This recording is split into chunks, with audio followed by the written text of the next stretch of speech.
Olá pessoal, bem-vindos à TVSC aqui em São Caetano. Você está entrando no programa Enigmas, um programa onde o normal é ser diferente. O normal é ser paranormal. Olá, Cris. Olá, Kátia Gaia, que honra, né? Ai, que bom. Hoje eu tô tão feliz. Você também? Eu também. Nós temos uma sumidade aqui no nosso programa.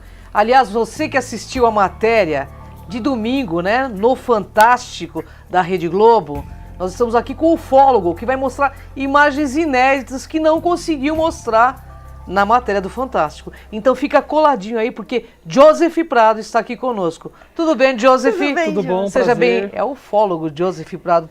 Seja bem-vindo ao programa Enigmas, Joseph. Honra Gratidão enorme estar com pelo você. convite, por vocês ter aceitado o convite, Não, né? sempre que vocês chamarem, pode Muito contar bom, com a gente. muito Bom, o Joseph já é remido da casa aqui do Enigmas, né? O Joseph vem para esclarecer. Joseph, vamos falar um pouquinho da noite oficial dos OVNIs? Claro, claro. Conta como que começou a acontecer tudo isso. Bom, para quem não sabe o que é a Noite Oficial dos OVNIs, em 19 de maio de 1986, ou seja, 30 anos atrás, houve um incidente com uma ocorrência de diversos, na verdade dezenas de OVNIs sobre a região de São José dos Campos, Anápolis e o Rio de Janeiro, mais concentrado na região de São José dos Campos. A situação chegou numa situação tão extrema que o controlador de voo, o Sérgio Mota, que estava na torre de controle de São José dos Campos, na época ele era segundo sargento da Força Aérea, porque a torre lá, ela é militar, não é civil. Ele começou a checar com a torre de São Paulo, com a torre de Brasília, para ver se eles estavam vendo as mesmas coisas que eles no radar. E o negócio estava se confirmando. Quantos OVNIs havia? Então, a contagem oficial foi de 21. Porém, Bastante, a gente né, não, são muitos. Sim. A gente não consegue, até o Sérgio falou pra gente, assim, é difícil você precisar se aquele que estava lá é o mesmo que estava aqui. Sim. Então pode ser que sejam menos ou pode ser que sejam mais. Não dá para saber exatamente. Assim, a contagem oficial são 21. O Sérgio, se eu não me engano, ele falou que ele, pessoalmente, da torre de controle, ele conseguiu observar cerca de 8. O Sérgio Já trabalha na torre de bastante. controle. Isso, ele na época Oficial. ele era militar, ele era o controlador militar da Torre de São José, hoje ele é controlador de voo civil. E por que os caças de combate decolaram nessa noite? Então, o que acontece? Um objeto voador não identificado é uma ameaça em potencial para qualquer governo. Então você imagina, em determinado momento a gente tinha a Torre de Controle de São José indicando objetos, São Paulo indicando objetos, Brasília confirmando os objetos. Um voo comercial, que é onde estava na época o Osiris Silva, ele estava assumindo a presidência da Petrobras naquela data, se não me engano é Petrobras, ou da Embraer, desculpa, eu estou um pouco fora na empresa, mas enfim, da Petrobras, né? E ele era piloto civil, e aqueles objetos eles estavam interferindo num voo civil. Em determinado momento, eles começaram a ir em direção a Anápolis, onde tem uma outra base aérea. Isso, para a defesa aérea, é inaceitável. Você não sabe o que é. Pode ser um avião inimigo, pode ser um avião com drogas, pode ser simplesmente um avião que fugiu do plano de voo, também, um terrorista, ou simplesmente não está com plano de voo, cumprindo com o plano de voo. Então, assim, a ordem foi, começou a ameaçar o espaço aéreo, decola os caças. E eles foram com a missão de interceptar e identificar os objetos. E os pilotos sabiam que eles estavam perseguindo ou não? Não, é interessante lembrar disso. Interessante, né? O que é importante lembrar? No momento que os caças que a defesa aérea manda decolar os caças, cada base aérea do Brasil tem 2 caças que eles chamam de alertas. Esses caças eles ficam pré-aquecidos e totalmente armados. Então assim, se acontece alguma coisa, não tem que esperar preparar o caça. Claro. O piloto decola em questão de minutos. Ele entra no avião e decola. Então assim, quando o piloto sai e decola o alerta, ele já sai sabendo que ele está indo numa missão de interceptação e que ele pode não voltar. Ele já vai ciente, porque assim, ele não sabe o que ele está indo caçar. Ele sabe assim, ó, você tem que ir no setor tal, radial tal e interceptar um objeto que está lá, ponto. Ele vai descobrir o que está acontecendo em voo, ele não sabe o que ele está indo atrás. Olha que louco, hein? Olha, antes de eu fazer minha pergunta, eu quero pedir o vídeo, porque você fez... Ali foi feita uma pergunta muito importante, não é? Isso foi. A gente perguntou para o Sérgio Mota o que ele achava disso. E para você ver, ele era o controlador de voo. Vocês vão entender o que estava acontecendo, o que eles não sabiam que estavam perseguindo. Acho que esse vídeo vai esclarecer um pouquinho mais. Muito bom. No seu ponto de vista, que o que você observou naquele dia eram autênticos objetos voadores não identificados? Ah, mas sem sombra de dúvida quanto a isso. Aqueles objetos que eu vi naquela noite, vamos dizer assim, classificar objetos, porque eram coisas sólidas. Elas impressionaram o radar, elas impressionaram a mim com as suas manobras, com os seus deslocamentos. Eram, de fato, objetos voadores não identificados, no sentido clássico que se atribui a eles.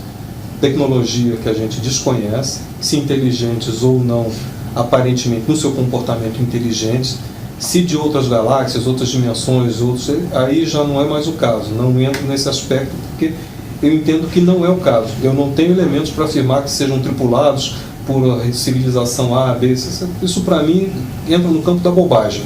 São sólidos, inteligentemente, aparentemente inteligentemente conduzidos, e que impressionaram os serviços de controle de tráfego aéreo, os nossos radares e a minha própria observação pessoal.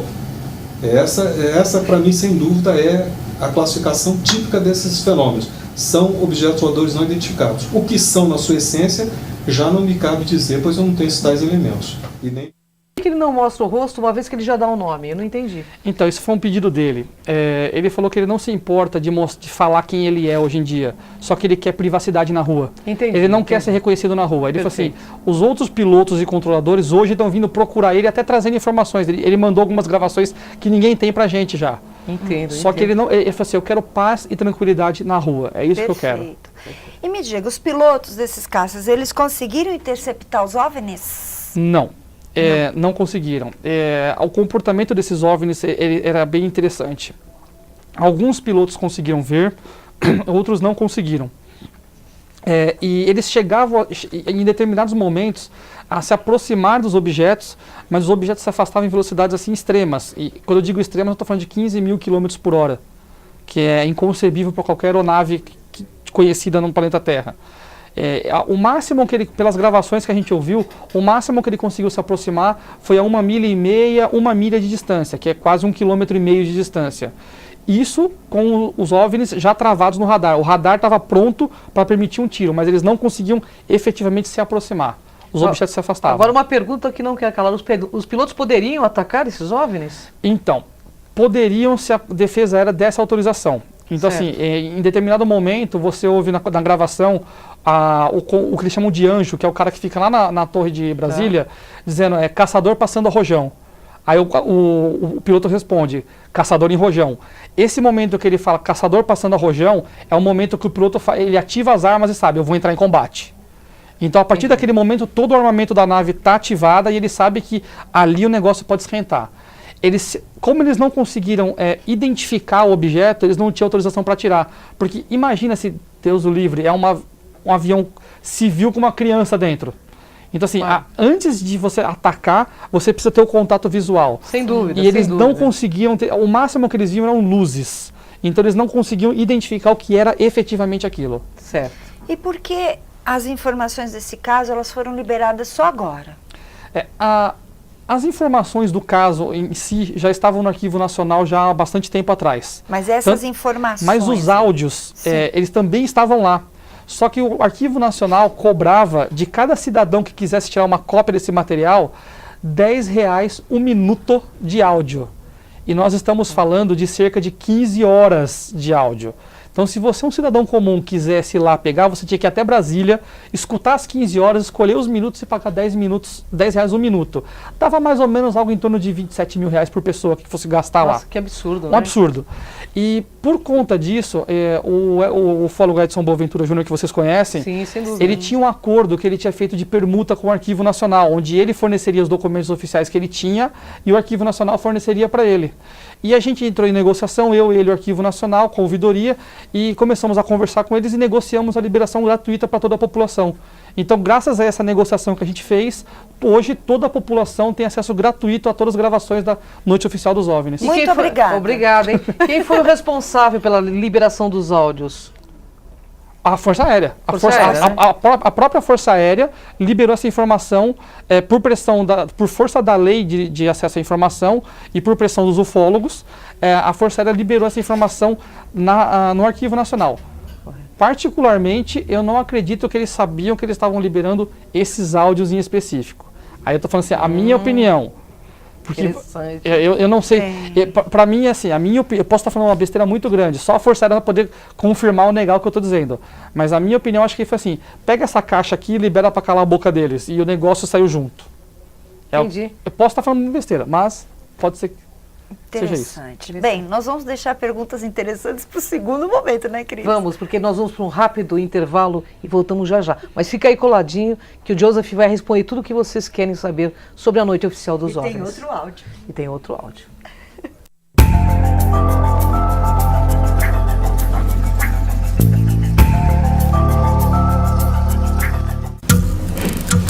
As formas de comunicação mudaram, porém a necessidade das pessoas serem ouvidas continua igual.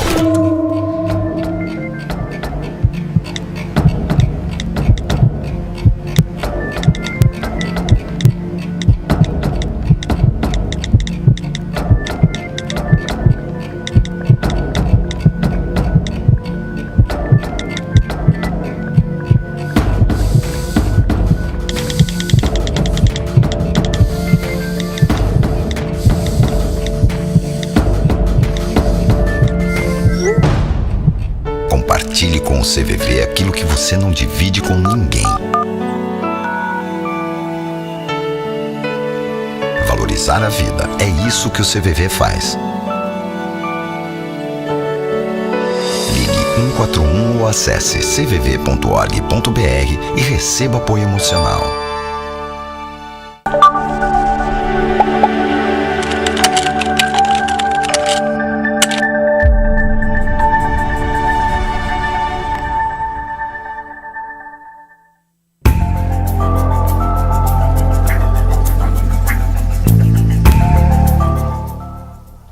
Bem, voltamos ao programa Enigmas e você está gostando, né?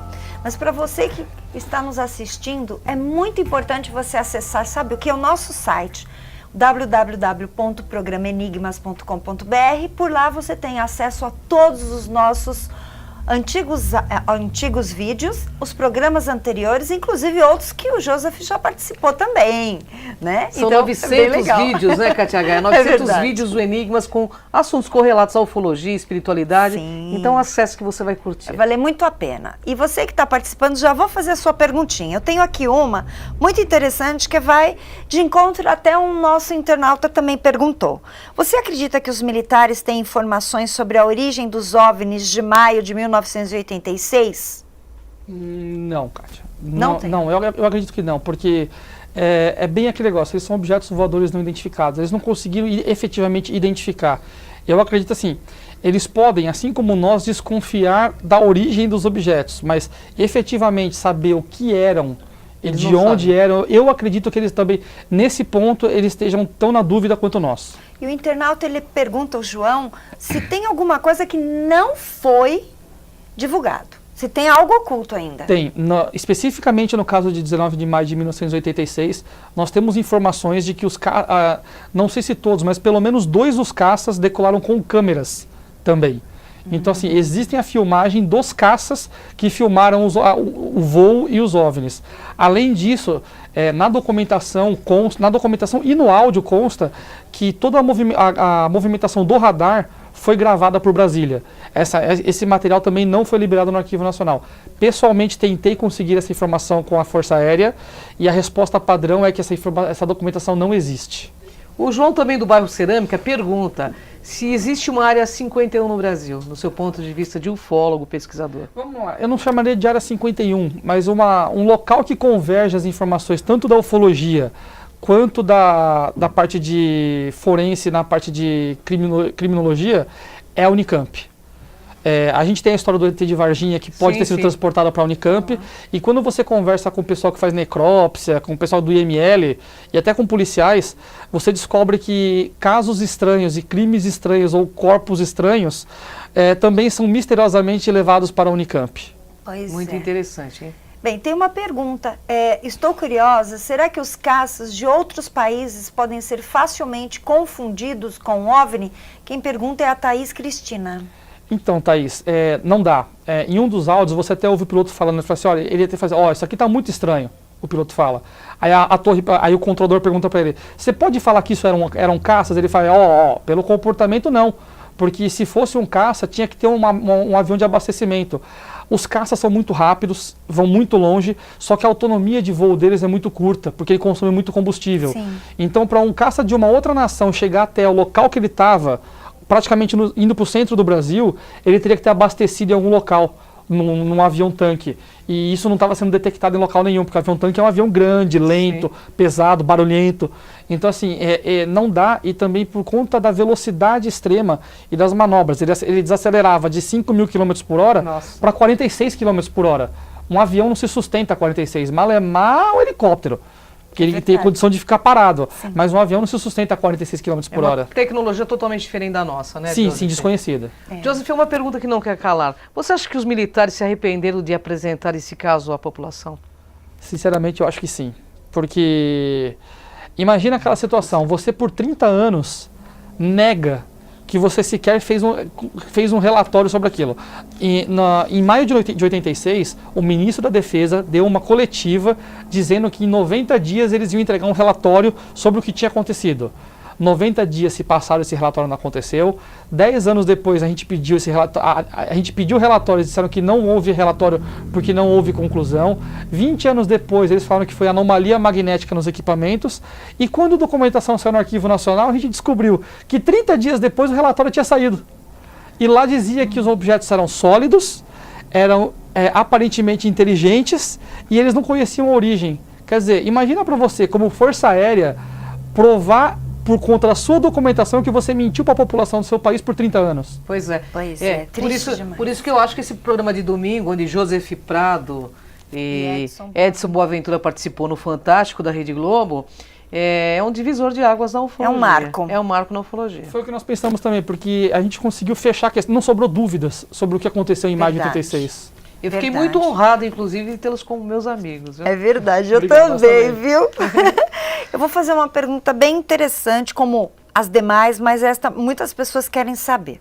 A Lei de Acesso à Informação, que é LAI, que é a sigla, trará à tona mais detalhes deste ou de outros casos, ou o acobertamento é mais forte que a lei? Olha, sinceramente, o acobertamento é muito mais forte que a lei.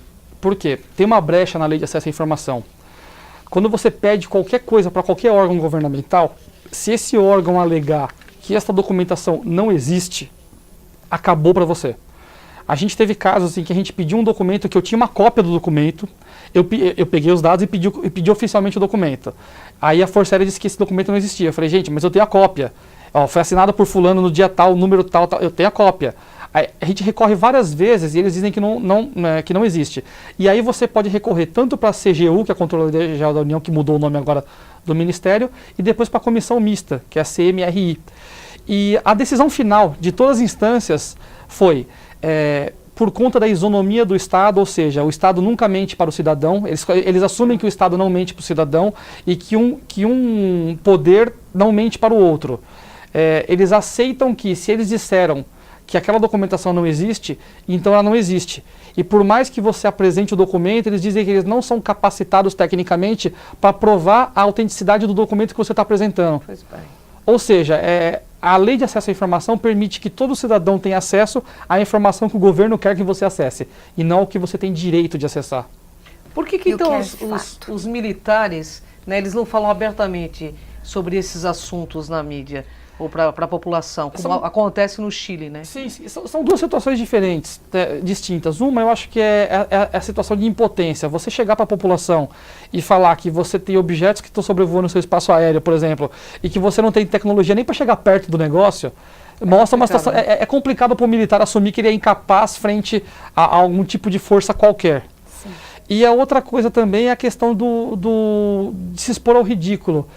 Eu trouxe inclusive uma outra parte da entrevista que não foi fantástico, onde a gente perguntou para o Sérgio o porquê que os pilotos e os controladores não falam sobre isso. Dá uma olhadinha. Vamos lá.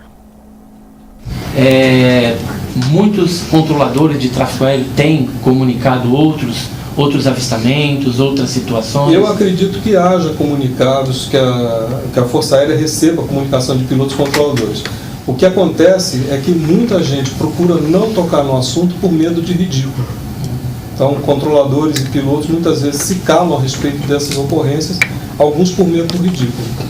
Mas já houve época, inclusive, de comandantes. Isso, na década de 70, eu conversei com um comandante da VASP que viu um negócio absurdo dentro da área de Campo Grande e que falou para mim, se você disser que eu falei isso, eu vou dizer que você está mentindo. Ele viu um objeto gigantesco, fusiforme, metálico, que emanava luz na frente de um Boeing 737 da VASP.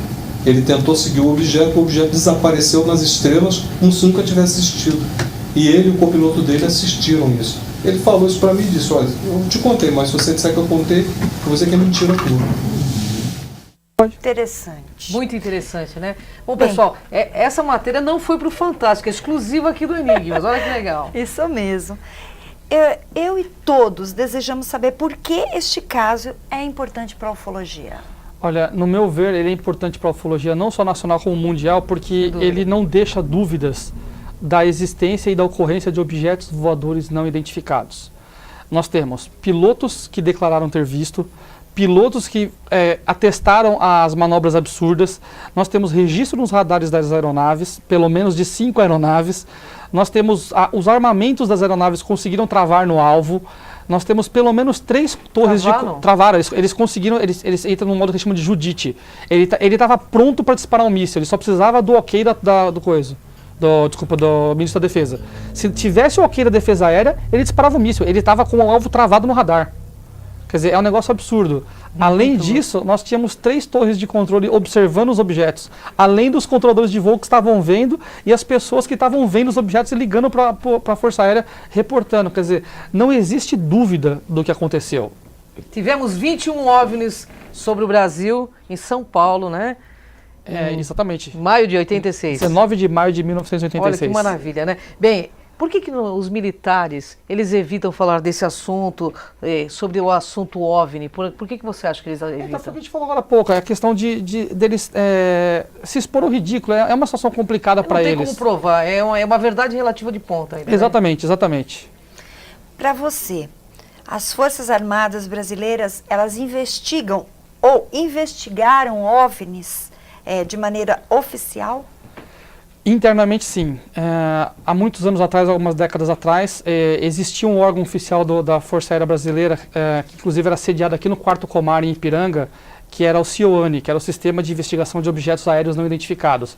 Era um órgão oficial, misto, entre ufólogos civis e militares, que investigavam os casos não só de observações de OVNIs, mas como nós, os ufólogos, fazemos hoje, indo nos lugares, entrevistando as testemunhas. Eles iam com psicólogos, faziam o perfil psicológico das pessoas, fotografavam, faziam croquis. Eles, inclusive, tinham uma carteirinha que eles podiam apresentar, onde na carteirinha estava escrito favor providenciar auxílio das forças militares e armadas se necessário. Quer dizer, o cara podia carteirar em nome de uma pesquisa ufológica. Isso era feito no passado, secreta, porém abertamente, porque eles tinham que se apresentar em um momento. E eu acredito que hoje seja feito também secretamente, porque é importante para qualquer instituição militar ter o controle do seu espaço aéreo. Então eles têm que investigar isso. Claro. Eu tenho uma pergunta que não quer calar, tá? Que inclusive é dos internautas do Enigmas que me passaram antes de chegar ao programa. O Edson Boaventura, ele diz no final do Fantástico: não posso afirmar que são aeronaves extraterrestres. É isso?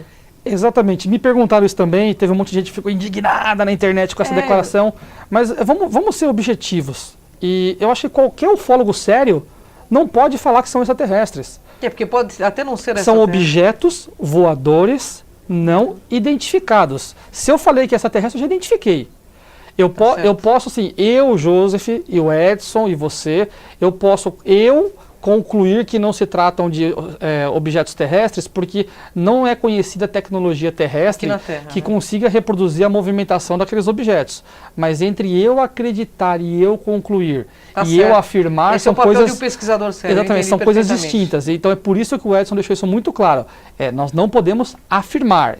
Mas existe uma probabilidade de. Exatamente. Eu, pessoalmente, é o que eu penso, e eu também sei que pessoalmente é o que ele pensa, que são de origem extraterrestre. Claro. Mas eu não posso afirmar isso categoricamente, porque eu não tenho elementos para isso. Perfeito. Tem mais uma pergunta de um de uma internauta.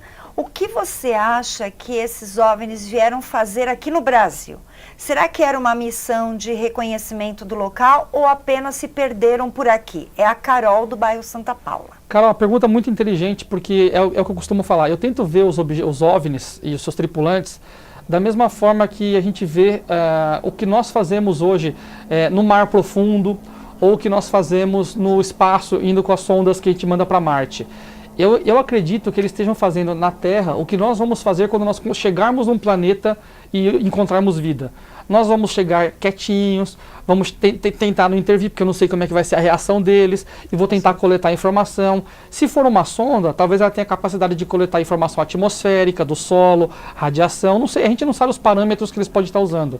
Mas realmente eu acredito que a missão deles, e digo mais, de todos os OVNIs que estão aqui, é essa. Por quê? Pesquisa. Pesquisa, porque se o intuito fosse dominar o planeta, eles tinham feito isso muito antes da gente ter tecnologia bélica. Sem dúvida. Mas nós estamos nos nossos 2 minutos finais e tem uma pergunta que não quero calar. No ponto de vista do Joseph, pesquisador, que eu sei que é uma assumidade no assunto, Obrigado. Seríssimo, eles são pacíficos? Eu vou dizer o que eu costumo dizer sempre. Eles são tão pacíficos para nós, quanto nós somos pacíficos quando fazemos um implante de uma orelha humana nas costas de um rato. O cientista que está lá pesquisando para nós a regeneração do corpo humano e aquela cirurgia para não rejeitar um corpo estranho no corpo do rato, ele é bom ou ele é ruim? Para nós ele é maravilhoso, ele está dando chance para pessoas que perderam membros terem membros reimplantados. Mas e para o rato? Então acho que o bom e o ruim realmente ponto de vista, é o ponto de vista, exatamente. Bem, para vocês que querem conhecer um pouco mais, porque tem muitos vídeos interessantes lá no portal. Bem, Joseph Prado, como vocês entram em contato? www.portalburn, tem aí no gc.com.br, e no YouTube, o canal deles é www.youtube.com/portalburn, e também o Facebook, vocês também vão encontrar. Então tá aí para vocês, por favor, entrem e contato, porque vale muito a pena. Isso, e quem se inscrever no nosso canal do YouTube lá, já fica esperto que nessa semana ou na próxima eu já vou liberar mais uma das fitas dos caças da Noite Oficial dos OVNIs. Muito bom. Quem tiver inscrito vai ser avisado. Eu tenho uma pergunta para deixar um gancho para você voltar. Opa! Novidades do caso Varginha, como você avisou pra gente no último programa? Sim, nós estamos aí, a gente está tentando falar com uma das pessoas que viu o ser lá na Unicamp. A gente conseguiu identificar uma pessoa. Ele já autorizou a gente a usar o vídeo dele sem mostrar o rosto, como a gente fez no caso do Sérgio. E agora a gente está tentando localizar a pessoa que estava junto com ele. Perfeito. Bom, Joseph, Fica o convite, infelizmente estamos nos nossos momentos finais e agradecemos imensamente sua presença, Joseph. Eu que agradeço a participação. Uma honra estar contigo. E você, espero que tenha gostado, porque Joseph é uma sumidade. E convidamos você aí, dia 24 de julho, aqui em São Caetano, Congresso de Ufologia e Espiritualidade, na Teatro Santos Dumont, Avenida Goiás, 1111, né, Cátia? Isso mesmo, num domingo, o dia todo, das 10 até as 18 horas. Esperamos vocês. Vem com a gente. Até o próximo Enigmas. Tchau. Gratidão.